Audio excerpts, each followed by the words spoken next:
Welcome to College Smart Radio, helping you understand the true cost of college and tackle the runaway costs of financing a college education. College Smart Radio is hosted by Beatrice Schultz, a certified financial planner and founder of West Face College Planning. Now, here's your host for College Smart Radio, Beatrice Schultz. Welcome to College Smart Radio. SAT, ACT, or both?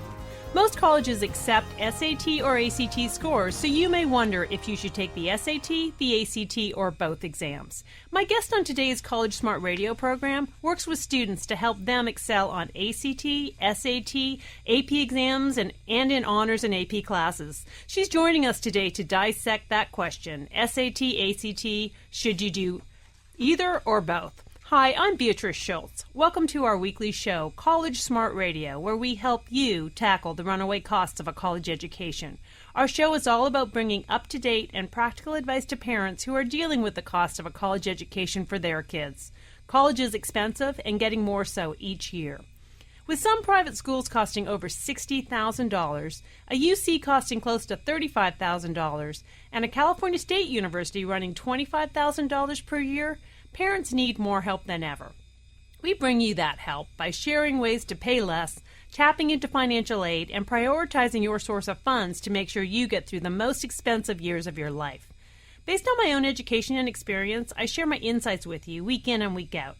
I hold a Bachelor of Science degree in Chemical Engineering and a Master's degree in International Business. I am a certified financial planner and the owner of the San Carlos-based college planning business, West Face College Planning. We host workshops on college planning and consult with parents on a weekly basis. I should say on a daily basis. In addition to my insights, I bring in experts in many areas of the college process, from counselors, financial aid officers, college admissions, college professors, financial professionals, parents, and even students. You'll learn firsthand the ins and outs of how to pay for college and survive financially. In addition to our show, you can find lots of powerful information on our collegesmartradio.com and westfacecollegeplanning.com websites. We have many articles that I've authored with up-to-date information on navigating the waters of paying for the runaway cost of college. We have a monthly e-newsletter full of content about college planning. We also have posted a glossary of key terms used in the world of college planning. Terms like total cost of attendance, FAFSA, student assets, base year, SAT, and so forth. And we have a link to our free community parent workshops that we host to teach parents about how to pay for college and how the financial aid system really works. Let's get into today's show. Some students score similarly on the ACT and SAT, and some don't. These standardized tests for college admission do assess different information and problem-solving skills, so it's not unusual to do better on one exam than the other. On today's show, we'll discuss key exam differences and give you some guidance on how to choose the right test and excel at it. My guest on today's College Smart Radio show is Amy Martin Rodriguez. Amy has an extensive resume of formal college education, including a PhD in biochemistry from UC Santa Barbara. She's taught undergraduate chemistry lab classes and worked as a research assistant. I should say a research scientist. Amy left scientific research in order to focus on her true love, teaching, and now works to help students with different backgrounds and learning styles master the standardized tests required for the top colleges. She's the owner of the Bay Area-based company Excellent for College. Amy is joining me here in the KDOW studio today. Hi, Amy. Welcome to College Smart Radio. Hi, thanks for having me. Thanks so much for joining us today. Well, let's start, for those of us, the audience that may not be familiar, what's the importance of the standardized testing and what is the SAT or ACT? Well, most colleges require students to submit a score from the SAT or the ACT. Students are always encouraged to submit both if they want and if they take both tests.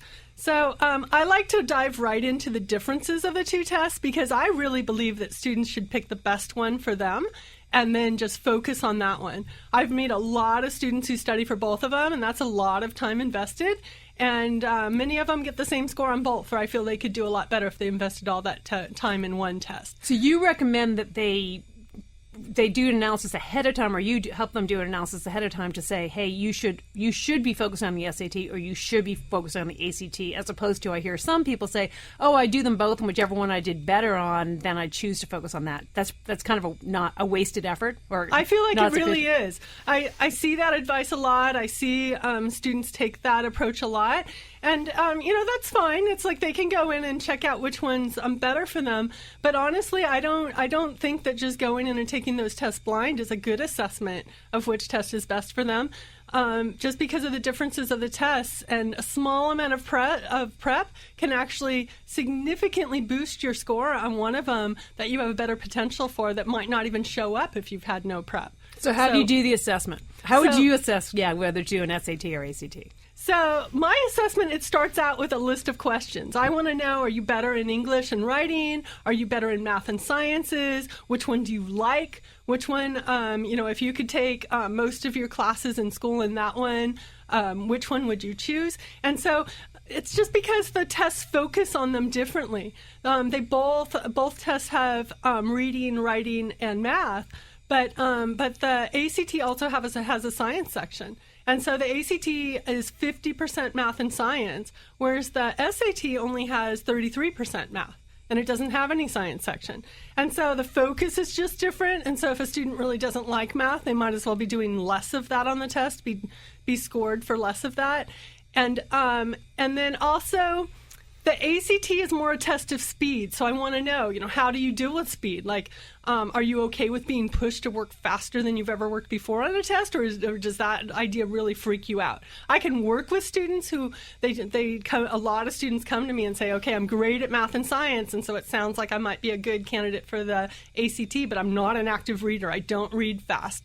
And I tell them I can show you strategies. We can work. It's gonna take more time, but we can work through those kind of problems. But I just want to know: are you willing to, like, if speed is a huge factor, then we might want to shift back to the SAT.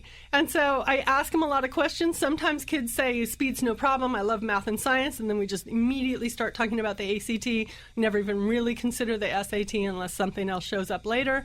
Some kids, they do seem kind of split in between, and then that's when I bring in the assessment tests. Because sometimes if there's a really strong propensity for one test, I start assessing them for that one, and if everything looks fine, we just go for it. Because it's a long, hard process, and you might as well just get started right away if you can. Like, these are 4-hour tests. And I tell students I can give you a short assessment, but the long one's going to be better. Taking 2 really long tests just to do the assessment, that's a big chunk of time. So if we can skip that, I do. But if the student really wants to know every detail of which one they're going to do better on, we do full assessments. So I like to adapt my process toward the student. There are just so many factors involved. So with all the students that you work with or that you hear about through your colleagues, what percentage of kids are doing the ACT versus the SAT? Or I should say the ones that that you assess and you kind of make a recommendation for, is it an even split, or does it end up being that more kids are doing one than the other from what you see? In this area, I see a lot more kids focused on the SAT. A lot of students come to me saying, I need help on the SAT, or their parents come to me telling me that. And they're not even thinking about the ACT. And then I ask them those same questions. I do the same assessment because I've worked with enough students who are just set on the SAT. And then when they're struggling, when they're not getting the score increases that I really feel they should be getting, I start talking to them about the ACT.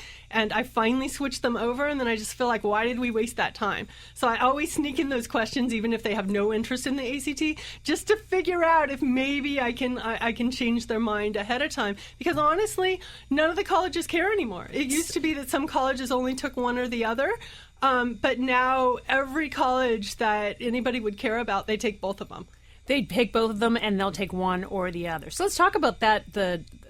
What are the colleges looking at? I mean, do they think, oh no, the students are taking ACT, that means they're not strong in English, or they don't think about that? They just kind of grade how that ACT would rank in their school. What do the colleges do with the ACT and SAT scores?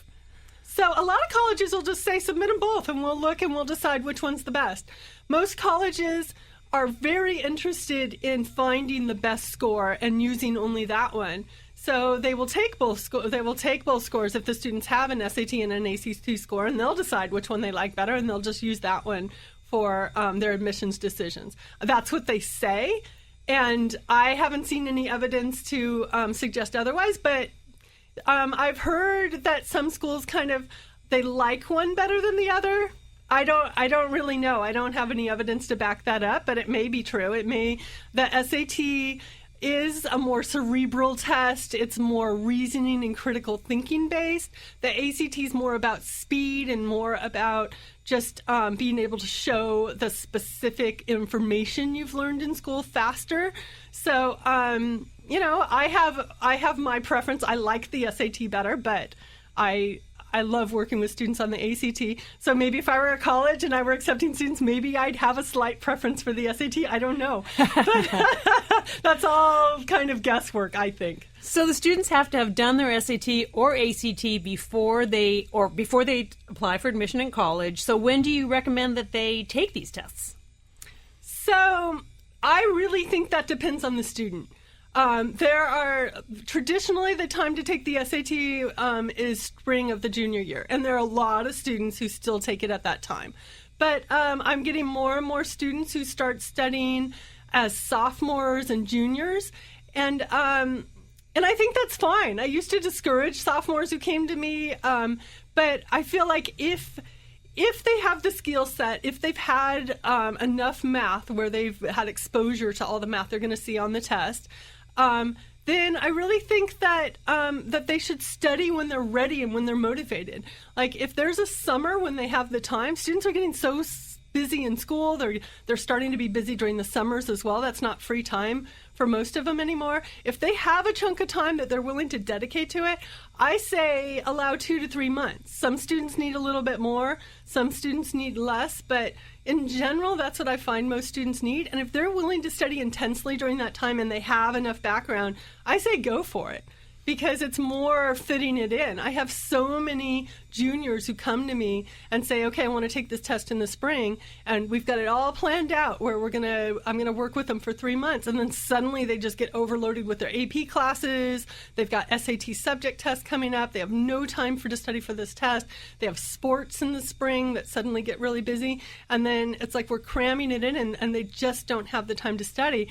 I'm talking to clients more and more about figuring out ahead of time when they're really going to have the time. Hey, Amy, we're going to take a break right now, but when we come back from the break, I want to ask the question about should the students be taking it more than once, and how should they prepare before that first test. But you're with us with College Smart Radio, where my guest today is Amy Martin Rodriguez of Excellence for College. We'll be right back on College Smart Radio. For more information on today's topic, visit collegesmartradio.com or call area code 650-587-1559. College Smart Radio continues in moments on AM 1220 KDOW.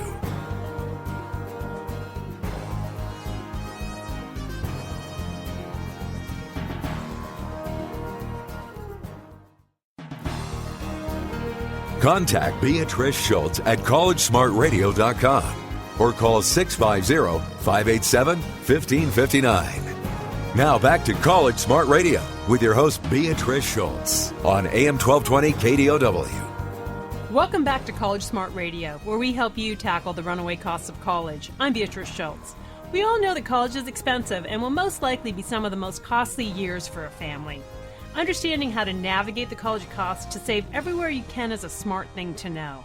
To help families be on this radio show, I host community workshops around the Bay Area several times a month that explain the cost of various colleges, how the financial aid system works, and things to consider to prepare yourself for this tremendous expense. You can find my workshop schedule at collegesmartradio.com. I'm talking with my guest, Amy Martin Rodriguez, about the SAT and ACT standardized tests. Amy, we were just discussing when to take the test and also preparation of, how much time you should to prep the test. But during the break, we talked a little bit more about the difference between the ACT and SAT. And you were mentioning the fact that there's actually a higher level of academics or math standards that you need for the ACT. Did I understand that correctly? Yes, exactly. That's one extra thing I wanted to mention about the ACT, that I usually recommend that students wait a little bit longer to take the ACT, just because there's a higher level of math that's tested on the ACT than on the SAT. The SAT only really goes up to Algebra 2 and not even very far into Algebra 2, whereas the ACT tests trigonometry and more advanced concepts that if students have had familiarity with them, they just it's easier for them to prepare for the test. If that's the only thing they're missing, then they can actually get that on their own. But advanced science classes are actually really important for the ACT as well. There's a full science section on that test that there's no science that's tested on the SAT, so that's not an issue. But if they haven't had exposure to advanced science classes, that section's going to be pretty tough for students, and parts of it might even be undoable. So I just recommend that they wait. If a sophomore comes to me and mentions the ACT, I kind of try to get them to back away from it. They just haven't had the classes. So is it safe to assume that students that are looking at science for their career are more likely to be headed towards thinking that the ACT is going to be their right score? Is that what you tend to see, or not necessarily? Not necessarily. Some students are actually pretty well-rounded. They like the sciences and they're headed for the sciences, but they do fine in English. They don't mind it. And so a lot of times we choose the SAT and then they just choose their SAT subject test based around the sciences and math. And I think the colleges really like that. It shows well-rounded. They've got strengths in a lot of different areas. And even as a scientist, if you major in science in college, you're going to need to write papers and take English classes. So I think the colleges kind of like to see that. So it's just, if the SAT doesn't look like a good test for them, I think that, I steer some science students away from it, but I wouldn't say that that's completely across the board. Well, let's get back to the when should you take the test, and the question that parents ask me all the time, which is, and I am not an expert in this field, that's why I've got you on the show here, Amy. How many times should I take the test? So what's your recommendation, or what do you see with the students? I really like to encourage students to find a test date that's going to work well in their schedule, where they have 2 or 3 months to prepare ahead of time. I recommend 3 months just to provide some buffer, just in case they can't get there in 2 months. But, sometimes they only have 2, that's fine. So I recommend that they pick one test date and to really work hard for that and try to make that be their one test date. I love it when I have students that just prepare for one test, they get the score they need, and they're done. They don't make the whole testing process a huge part of their high school career. But I like them also to have a backup date. I don't really like that to be just a one-chance thing, because you never know what's going to happen that morning. There are all stories in the news all the time of a accidental fire alarm or something that happens during the test, and the test gets canceled. And so if that was your one date, then you're scrambling to try to find another one. If you've already got a backup one, then that situation would still be terrible, but it doesn't destroy your whole strategy for getting into college. So the strategy to have written your standardized test, either the ACT or SAT, by the end of your junior year, is that, or is it more by the beginning of your senior year, so there's one more date ahead? Are those the target dates that typically the students are looking at?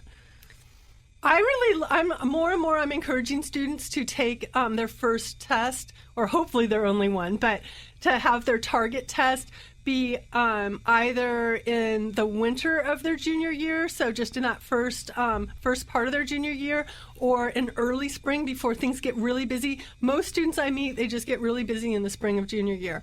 And so, just take it like in, say, December or January, March at the very latest, and hopefully get it over with then. And then if it doesn't work out, then they have spring as a backup. And then if for some reason they really wanted a third date, then the fall of their senior year is a possibility. But it's not, I have so many seniors coming to me just panicked that that's their last chance. It's hard to work with that kind of stress level, because that really is their last chance. And it's another level where you can be prepared ahead of time, if you can be prepared ahead of time, when, boy, this right now, it's such a crunch right now for seniors trying to figure out admissions and all the other parts of their college process. Exactly. So we kind of touched on the SAT subject tests, and then also we haven't talked about the PSAT. Can you just kind of touch on all those different tests, when you would take them, and who wants what? So the SAT subject tests are easy. If most high-achieving students who are aiming for college are taking AP classes, as soon as you sign up for an AP class, I think you should go and check and see if there's an SAT subject test associated with that.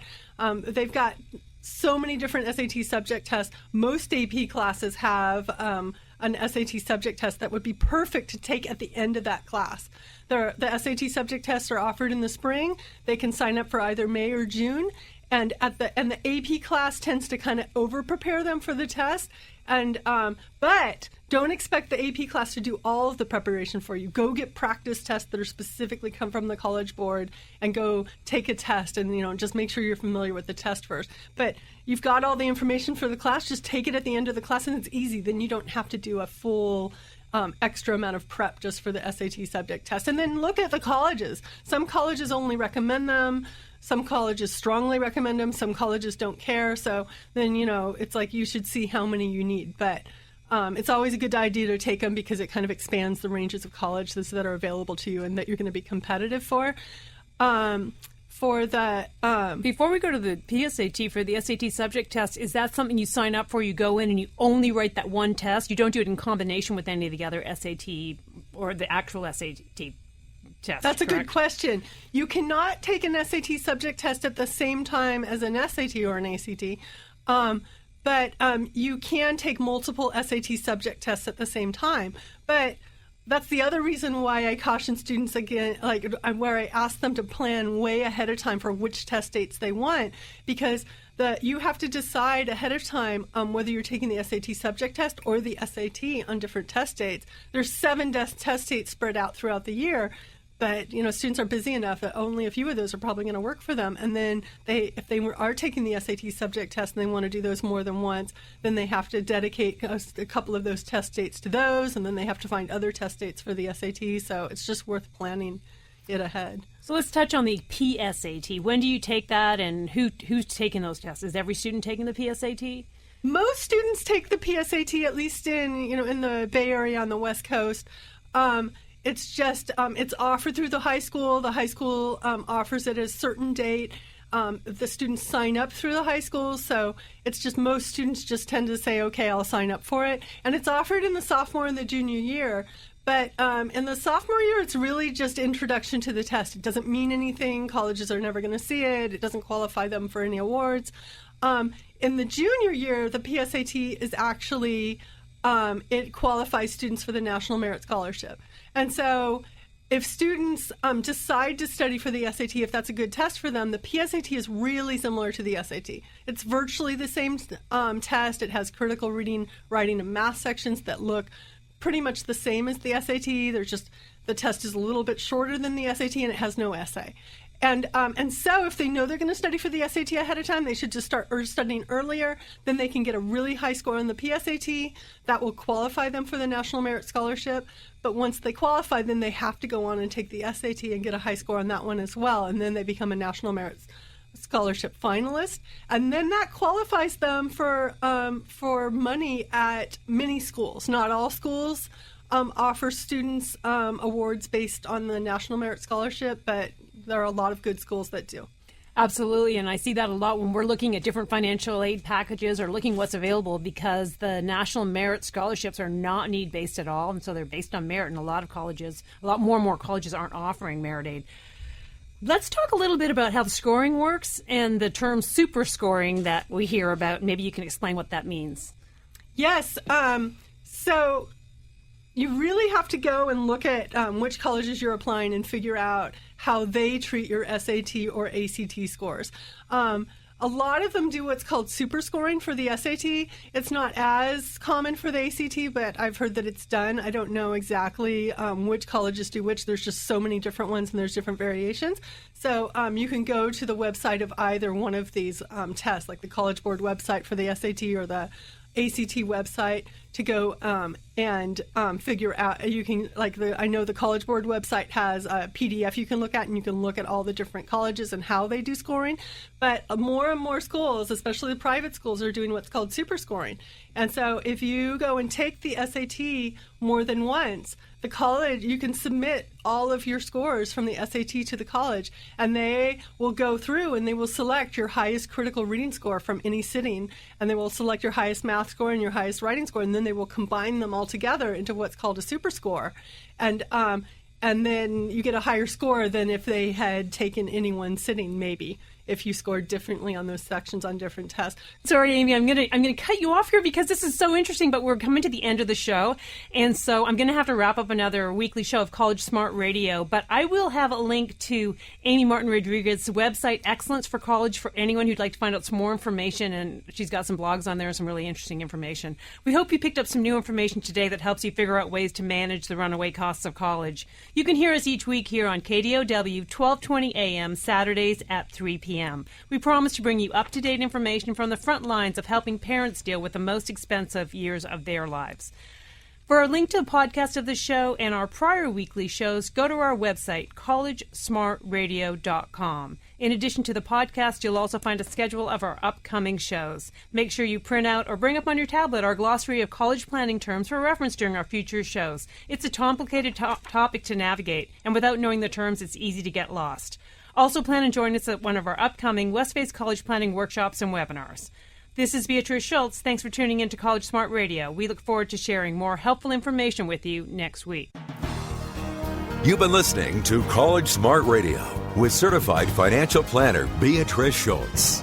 If you have questions on today's topic, log on to collegesmartradio.com or call area code 650-587-1559. That's 650-587-1559. And join us next week at this time for another edition of College Smart Radio on AM 1220 KDOW.